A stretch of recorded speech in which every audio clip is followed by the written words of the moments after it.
ఉచితంగా ఈ బైబిల్స్ ని ప్రజెంట్ చేస్తాం. మేము ఎందుకు ఈ పని చేస్తామంటే యెషయా 55:5-10-11 ఒకసారి చూడండి ఎలా ఉంది.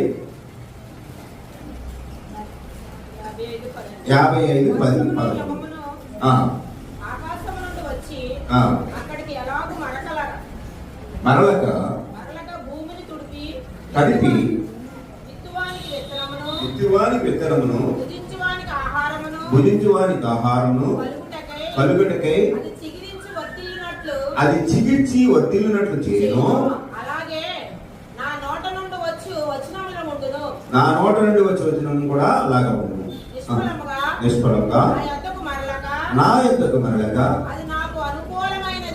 అది నాకు అనుకూలమైన దానిని నెరవేర్చును. నేను పంపిన కార్యము సఫలము చేయను. చాలు. ఒక రైతు ఉన్నాడు, వర్షం వస్తుంది, తను ఏదో ఒక విత్తనాన్ని చల్లి దీని మీద బతకాలని ఆశపడ్డాడు.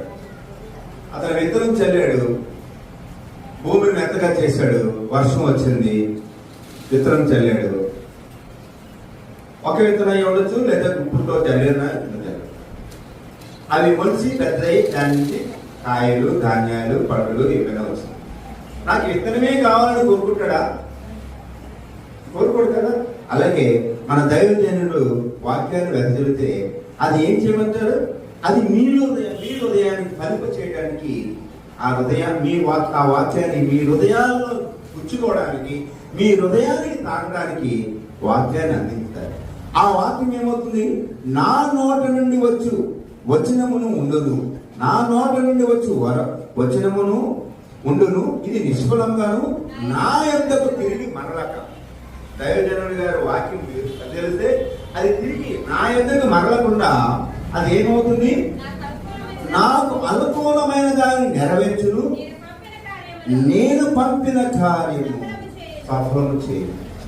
దైవజనుడు గాని ప్రభువు గాని ఆయన ఇచ్చిన వాక్యం ఏమవుతుంది? మనకి సఫలము చేయను అనే ఈ ముగ్గురు కూడా ఈ వాక్యాన్ని సంబోధించుకుంటూ ఇలాగ మనం చేస్తే ఇది అందరికీ వెళ్తుంది. క్వార్టర్స్ లో ఉన్న వాళ్ళకి, జైల్లో ఉన్న ఖైదీలు కానీ, తప్పు చేసిన వారి వ్యక్తులకు కానీ ఈ బైబిల్ అనేది వెళుతుంది.